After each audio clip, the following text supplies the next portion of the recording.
What happens when you take a group of people and make them universally unlikable? Then that group of people bullies others into accepting them rather than earning their trust and their respect. What do you get? You get the Trump administration. And I'm not kidding. Because of Donald Trump's insane antics and his entire administration's poor behavior, Trump and his administration get snubbed left and right. And now, JD Vance is once again in the hot seat. That's right, it's just been revealed how exactly JD Vance was humiliated in front of world leaders by the new Pope. How's it going, everybody? My name is Hunter Avalone with Occupy Democrats. Welcome back to another video. Now we're gonna get to how exactly the Pope has brutally humiliated JD Vance in just a moment. But first, I have to tell you guys something that, although funny, is also disappointing. Scott Bessent, Trump's Treasury Secretary, recently went on CNN, and let's just say he exposed himself as being dumber than a 9-year-old. Even if Qatar isn't asking for anything in return now for the jet, I mean, that's a bill that could come due. Nobody in the Middle East gives things just to, or anywhere in the world, just gives a $400 million jet just to be nice. Well, I don't know, Jake. The French gave us the Statue of Liberty. The British gave us the Resolute desk. I'm not sure they asked for anything in advance. France doesn't fund terrorists. And Congress approved it. It was to the nation, not our f***ing president.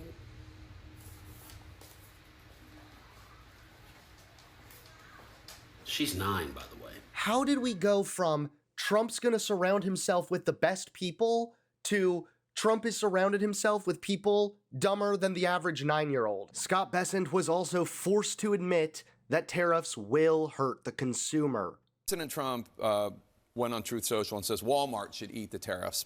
In other words, not pass on the prices to consumers.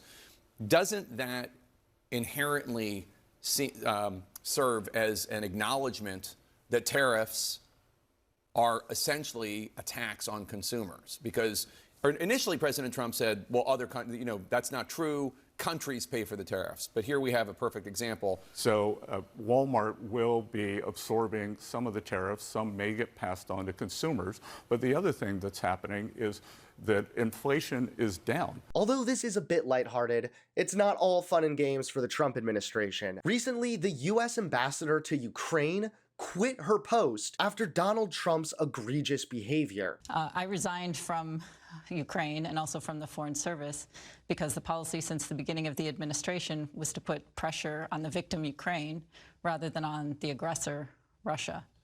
I fully agree that the war needs to end, but I believe that peace at any price is not peace at all. Was there a trigger that made you say, we're getting it so wrong?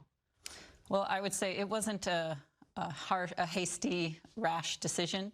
It was one that I took over the first 3 months of the administration. But the first sign was the Oval Office meeting. In February, between President Trump and President Zelensky. Yes, where I saw that our approach is to put pressure on Ukraine and not pressure on Russia. So Trump's administration is filled to the brim with not smart people. And when you surround yourself with embarrassments, obviously you're going to get embarrassed. That's right, the moment you've been waiting for. JD Vance is next in line to face the humiliation because he just got embarrassed by the new Pope in front of world leaders. It's brutal. Take a look. The new Pope just humiliated JD Vance in front of world leaders. It happened during Pope Leo XIV's inaugural Mass at the Vatican, a historic moment meant to bring global leaders together. But for U.S. Vice President JD Vance, it became an awkward and very public embarrassment.